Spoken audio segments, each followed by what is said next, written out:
കഴിഞ്ഞ ദിവസം പത്രിക എന്ന് പറയുന്ന ഒരു മലയാളം യൂട്യൂബ് ചാനലിലൂടെ ഒരു കോളം കൈകാര്യം ചെയ്യുന്നൊരു വ്യക്തിയുണ്ട്. അദ്ദേഹത്തിൻ്റെ പേര് TG മോഹൻദാസ് എന്നാണ്. 70-71 വയസ്സായിട്ടുണ്ട്. പക്ഷേ വിവരക്കേടിനൊന്നും പുള്ളിക്ക് യാതൊരു കുറവുമില്ല എന്നുള്ളത് പറഞ്ഞോട്ടെ. കാരണം ഇദ്ദേഹത്തെക്കുറിച്ച് ഞാൻ നേരത്തെ തന്നെ കിലിയൻ എംബാപ്പയെക്കുറിച്ച് വളരെ മോശപ്പെട്ട രീതിയിലുള്ള ചില പരാമർശങ്ങൾ നടത്തിയപ്പോൾ തന്നെ ഞാനന്ന് വീഡിയോ ചെയ്തിട്ടുള്ളതാണ് എൻ്റെ ഓർമ്മയിൽ. അപ്പോൾ അദ്ദേഹം കിലിയൻ എംബാപ്പ ഏതാണ്ട് കറുത്തിരിക്കുന്നു, ഇദ്ദേഹം ഏതാണ്ട് വെളുത്ത ആപ്പിൾ പോലെ ഇരിക്കുന്നു, ഇദ്ദേഹം സായിപ്പായി ഇരിക്കുന്നു എന്നൊക്കെ ഉള്ളതൊക്കെ പല ഡയലോഗുകളും ഇദ്ദേഹം തട്ടിവിട്ടിട്ടുണ്ട്. അപ്പോൾ അതിനൊക്കെ ശേഷം അദ്ദേഹം അങ്ങേയറ്റത്ത ഒരു വൃത്തികേട് ഈ കഴിഞ്ഞ ദിവസങ്ങളിൽ പറഞ്ഞിരുന്നു. അദ്ദേഹം പറഞ്ഞത് തമാശയായിട്ട് എടുക്കുന്ന കുറേ കൊഞ്ഞാണന്മാർ കൂടിയുണ്ട്. പക്ഷെ നമുക്കങ്ങനെ തമാശയായിട്ട് എടുക്കാൻ പറ്റില്ല. അദ്ദേഹം പറഞ്ഞത് അദ്ദേഹമായിരുന്നു പ്രധാനമന്ത്രി എങ്കിൽ അദ്ദേഹം ഉടനെ തന്നെ ഈ കർഫ്യൂ പ്രഖ്യാപിക്കുമായിരുന്നു. ഒരു 4 കിലോമീറ്റർ ദൂരത്തിൽ എവിടെ ജന്തർ മന്ദറിൽ പ്രതിഷേധം നടത്തിയിട്ടുള്ള വിദ്യാർത്ഥികളെ കുറിച്ചാണ്. അപ്പോൾ അവിടെ കർഫ്യൂ പ്രഖ്യാപിക്കുമായിരുന്നു. അതിനുശേഷം 3 തവണ അവരോട് പിരിഞ്ഞു പോകാൻ പറയുമായിരുന്നു. അതിനുശേഷവും അവർ പിരിഞ്ഞു പോയില്ലെങ്കിൽ വെടിവെക്കുമായിരുന്നു. അങ്ങനെ വെടിവെക്കുമ്പോൾ കുറേ എണ്ണം ആളുകൾ മരിക്കും, കുറേ ആളുകൾ മരിക്കില്ല. അങ്ങനെ കുറേ ആളുകൾ മരിച്ചു കഴിയുമ്പോൾ അവളുടെ ശവമൊക്കെ പുള്ളി തന്നെ പെറുക്കിയിട്ട് നേരെ ഹോസ്പിറ്റലിലേക്ക് എത്തിക്കും എന്നുള്ളതാണ് പുള്ളി പറഞ്ഞേക്കുന്നത്. അപ്പോൾ ഇതൊക്കെ പറയാനുള്ളൊരു കാരണമെന്ന് പറഞ്ഞാൽ നരേന്ദ്രമോദി ഇതിൽ നിന്ന് പിൻവാങ്ങുകയും ഇവരുടെ മുമ്പിൽ കീഴടങ്ങുകയും ചെയ്തു. അപ്പോൾ അതിലൊന്നും വിഷമിക്കേണ്ട എന്നുള്ളത് സംഘബന്ധുക്കളെ ഒന്ന് സമാശ്വസിപ്പിക്കാൻ വേണ്ടിയിട്ടാണ് പുള്ളി 31 മിനിറ്റും 39 സെക്കൻഡുമുള്ള ഈ വീഡിയോ എടുത്തത്. ആ വീഡിയോ എന്നൊക്കെ പറഞ്ഞാൽ നിങ്ങളറിയാമല്ലോ, ഒരു ലൈവ് ചർച്ചയ്ക്ക് ഇരിക്കുന്ന പോലെയല്ല. വേണമെങ്കിൽ അത് തിരുത്താനുള്ള സാധ്യതകളൊക്കെ ഉണ്ട്. പക്ഷെ അതിനുള്ള ബോധം പോലും ഈ ആൾക്കില്ല എന്നുള്ളത് നമ്മൾ മനസ്സിലാക്കണം. അങ്ങനെ അദ്ദേഹം എന്ത് ചെയ്തു, ഈ വീഡിയോ പുറത്തേക്ക് വിട്ടു. ആ വീഡിയോൻ്റെ പുറത്തിപ്പോൾ നിരവധി കേസുകൾ ആളുകൾ കൊടുത്തിട്ടുണ്ട്. അതിൽ നടപടി എടുക്കും എന്നാണ് ഞാൻ വിചാരിക്കുന്നത്. അതോ ഇനി രമേശ് ചെന്നിത്തലയ്ക്ക് ഇതിൻ്റെ പുറത്ത് നടപടി എടുക്കാതെ ഇനി ഇദ്ദേഹത്തിൻ്റെ ബർത്ത്ഡേ വരാൻ കാത്തു നിന്ന് മറ്റേ പണിക്കരുടെയൊക്കെ വീട്ടിൽ പോയി ബർത്ത്ഡേക്ക് ആശംസ അറിയിച്ചതുപോലെ മിക്കവാറും ഇദ്ദേഹത്തിൻ്റെ ബർത്ത്ഡേ വരാൻ കാത്തു നിന്ന് ഇനി ഇദ്ദേഹത്തിന് പോയി ആശംസ അറിയിക്കുമോ എന്നുള്ളത് നമുക്കറിയില്ല. കാരണം അങ്ങനെയുള്ള പല വിചിത്ര രീതികളും കേരളത്തിൽ ഇപ്പോൾ നടക്കുന്നുണ്ടല്ലോ. അപ്പോൾ അതാണ് ഈ സംഭവത്തിൽ ഇനി നമ്മൾ പ്രതീക്ഷിച്ചിരിക്കുന്നത്. എന്ത് നടപടി എടുക്കുമെന്നുള്ളതാണ്. പുള്ളി ഇതിന് ശേഷം പോലും വേറൊരു യൂട്യൂബ് ചാനലിലിരുന്ന് കുറേ പുള്ളീനെ സപ്പോർട്ട് ചെയ്ത് കൈയടിക്കാൻ നിൽക്കുന്ന ആളുകൾ അവർ പറയുന്നത് ഇതൊരു കോമഡിയാണെന്നാണ്. ഈ പറയുന്ന ജന്തർ മന്ദറിൽ 23 കുട്ടികൾ ആത്മഹത്യ ചെയ്തു. ആ ആത്മഹത്യ ചെയ്ത കുട്ടികൾക്ക് വേണ്ടി തെരുവിലിറങ്ങി പോരാട്ടം നടത്തി വിജയിച്ചിട്ടുള്ള കുട്ടികൾ, അവരെയും കൂടി വെടിവെച്ച് കൊന്നാലേ ഇത് പുള്ളിക്ക് തൃപ്തിയാവുള്ളൂ എന്ന് പറയുന്ന വീഡിയോ കണ്ടിട്ട് കുറേ കൊഞ്ഞാണന്മാരായിട്ടുള്ള സാംസ്കാരിക നായകരെന്നൊക്കെ വിളിക്കുന്ന ആളുകൾക്ക്, എനിക്ക് അവരുടെ പേര് പോലും പറയാൻ ഉറപ്പാണ്, അതുകൊണ്ട് ഞാൻ പറയുന്നില്ല, അവർ പറയുന്നത് ഇതൊക്കെ തമാശയാണ് എന്നുള്ളതാണ് പറയുന്നത്.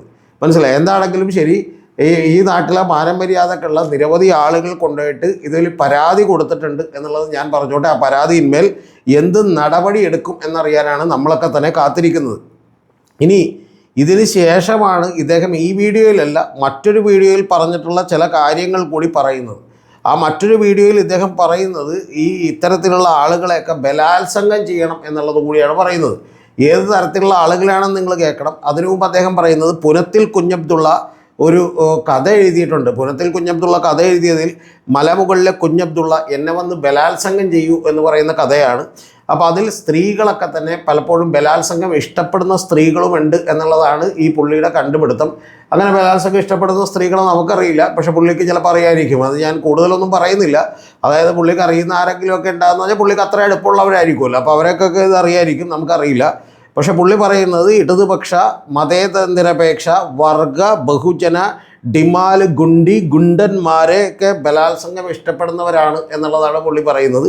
അതൊക്കെ കൂട്ടബലാത്സംഗമായിരിക്കും. ആ കൂട്ടബലാത്സംഗമാണെങ്കിൽ പിന്നെ പരാതിയൊന്നും ഉണ്ടാവില്ല എന്നാണ് പറയുന്നത്.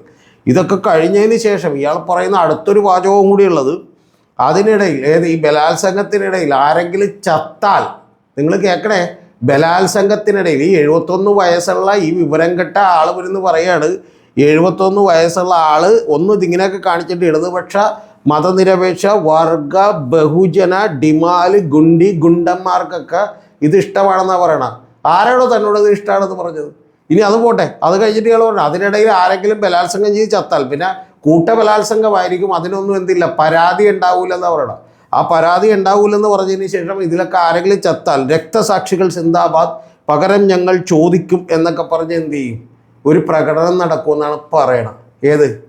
ഈ 70-71 വയസ്സായിട്ട് ഇവിടെ ജീവിച്ചിട്ട്, ഈ കേരളത്തിൽ ജീവിച്ചിട്ടും ഇത്തരത്തിലുള്ള ഈ പറയുന്ന പോലെ വിഷസർപ്പങ്ങളൊക്കെ ഇവിടെ ഉണ്ടല്ലോ എന്നുള്ളത്, സർപ്പങ്ങൾ എനിക്കെതിരെ മാനനഷ്ടത്തിന് കേസ് കൊടുക്കരുത്, കാരണം എന്ന് വെച്ച് കഴിഞ്ഞാൽ നിങ്ങൾ ഉദ്ദേശിച്ചില്ല, പക്ഷെ ഇത്തരത്തിലുള്ള വൃത്തികെട്ട ആളുകൾ ഈ നാട്ടിലുണ്ടല്ലോ എന്നുള്ളത് നമ്മളൊന്ന് മനസ്സിലാക്കണം.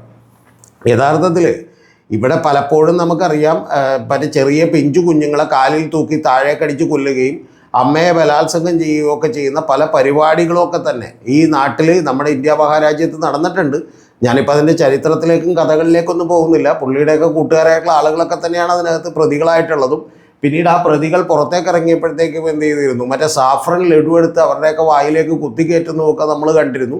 ഇത്തരത്തിലുള്ള പച്ച വർഗീയതയും ഈ പറയുന്ന പോലെ പേപ്പട്ടി വിഷവും പകർത്തുന്ന ആളുകൾ നമ്മുടെ നാട്ടിലേക്കും ഇത് നിർഭയമായി പറയാവുന്ന ലെവലിലേക്ക് എത്തിയിരിക്കുന്നു എന്നുള്ളത് മാത്രമേ എൻ്റെ പ്രിയപ്പെട്ട പ്രേക്ഷകർ എന്ത് ചെയ്യേണ്ടതുള്ളൂ, മനസ്സിലാക്കേണ്ടതുള്ളൂ. അതിൽ ഏറ്റവും പ്രധാനപ്പെട്ടൊരു കാര്യം, ഞാനിപ്പോൾ ഇതിൻ്റെ വളരെ വേണമെങ്കിൽ ദൈക്ഷണികമായ ദാർശനികമായ തലങ്ങളിലേക്കൊക്കെ കടക്കാം. ഇവരുടെയൊക്കെ ഐഡിയോളജികളുടെ അകത്ത് തന്നെ ഇത്തരത്തിലുള്ള പ്രശ്നങ്ങളൊക്കെ ഉണ്ട്. അതിലേക്കൊന്നും ഞാൻ തൽക്കാലം കടക്കുന്നില്ല. പക്ഷേ ഇത് RSSന് പോലും സഹിക്കാൻ വയ്യാതെ RSS ഇന്ന് ഈ TG മോഹൻദാസിൻ്റെ പ്രസ്താവന അങ്ങേയറ്റ അപലപനീയമാണ്. ഇയാൾക്ക് ഒരു ഭാരവാഹിത്വമില്ല, ഒരു തേങ്ങയുമില്ല എന്നുള്ളത് അതിൻ്റെ ദക്ഷിണ കേരള ചുമതലയുള്ള ശ്രീകുമാർ സംഘപരിവാറിൻ്റെ RSSൻ്റെ തന്നെ അദ്ദേഹം പുറത്തു വന്ന് പറഞ്ഞിട്ടുണ്ട്. എന്താണെങ്കിലും നമുക്ക് അത്രയും ആശ്വാസം. ഇനി ഇയാളെ ആരാണ് സംരക്ഷിക്കുന്നത്, ആരാണ് ഈ ഇദ്ദേഹത്തെ കുടപിടിക്കാൻ നിൽക്കുന്നത് എന്നുള്ളത് മാത്രമേ നമുക്ക് നോക്കേണ്ടതുള്ളൂ. ഇയാൾക്കെതിരെ തീർച്ചയായിട്ടും നടപടിയെടുക്കണം. നടപടിയെടുത്ത് തുറുങ്കിലടക്കണം. ഒരു 10 ദിവസമെങ്കിലും പുള്ളി അവിടെ ഇരുന്ന് റെസ്റ്റ് എടുക്കട്ടെ. എന്നിട്ട് അവിടെ ഇരുന്ന് ഇതുപോലെയുള്ള വിഷം ഉപയോഗിക്കുന്ന വാചകങ്ങൾ ആലോചിക്കട്ടെ എന്നുള്ളത് മാത്രമേ എനിക്ക് പറയാനുള്ളൂ.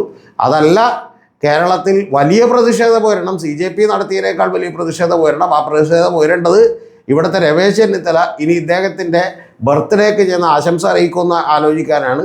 ഇദ്ദേഹത്തിൻ്റെ അനുഗ്രഹം മേടിക്കാനായിട്ട് പണ്ടൊരാൾ ചെന്നിരുന്നു. അദ്ദേഹത്തിൻ്റെ പേര് നിങ്ങളൊന്നും മറന്നു പോകരുത്. അത് നമ്മുടെ സുരേഷ് ഗോപി എന്ന് പറയുന്ന കേന്ദ്ര സഹമന്ത്രിയാണ്. വല്ലാത്ത ഒന്നൊന്നര അനുഗ്രഹമായി പോയി എന്നുള്ളത് നമുക്കറിയാം. എന്താണെങ്കിലും ഇനി അതുപോലെ അനുഗ്രഹം മേടിക്കാൻ നേതാക്കന്മാർ ചെല്ലോ അതോ ഇദ്ദേഹത്തെ എടുത്ത് ജയിലിലിടോ എന്നുള്ളത് മാത്രമേ കേരളീയ സമൂഹത്തിന് അറിയേണ്ടതുള്ളൂ. നമ്മുടെയൊക്കെ നാട്ടിൽ ഇത്തരത്തിലുള്ള വിവരക്കേടുകളും വൃത്തികേടുകളും ഒക്കെ പറയുന്ന ആളുകൾക്കെതിരെ ശിക്ഷ കിട്ടിയില്ലെങ്കിൽ ഇനി ഇത് കൂടിക്കൊണ്ടേയിരിക്കും. ഇത് വലിയ വിപത്തായി തീരും എന്നുള്ളത് മാത്രമേ ഞാനിപ്പോൾ ഏറ്റവും മര്യാദയുള്ള ഭാഷയിൽ പറയുന്നുള്ളൂ.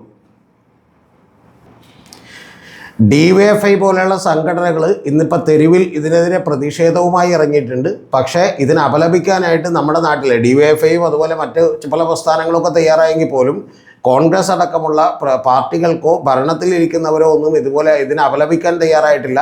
ഏത് വർഗീയത ഉണ്ടായാലും ഞങ്ങൾ ചെറുക്കും, ഞങ്ങൾ എതിർക്കും എന്ന് വെള്ളാപ്പള്ളി നടച്ചതിനെതിരെയൊക്കെ പറയാൻ കാണിച്ച ആർജവം ഈ പറയുന്ന ഇയാൾക്കെതിരെ പറയാൻ എന്തുകൊണ്ടാണ് VD സതീശൻ ഗവൺമെൻറ്റൊക്കെ കാണിക്കാത്തത് എന്നുള്ളതും നടപടിയെടുക്കുമെന്ന് പറയാൻ രമേശ് ചെന്നിത്തലയ്ക്കും നാക്കരങ്ങാത്തതും എന്നുള്ളതിൽ എനിക്ക് വലിയ സംശയമുണ്ട്. പക്ഷെ ഒരു കാര്യം നിങ്ങൾ ഓർത്തിരിക്കുക, ഇത് നടപടിയെടുത്തില്ലെങ്കിൽ ഈ പ്രക്ഷോഭം കേരളത്തിൽ ശക്തിപ്പെടും. നിങ്ങൾ നടപടി എടുക്കേണ്ടി വരും എന്നുള്ളതാണ് എനിക്ക് നിങ്ങളെ ഓർപ്പിക്കാനുള്ളത്.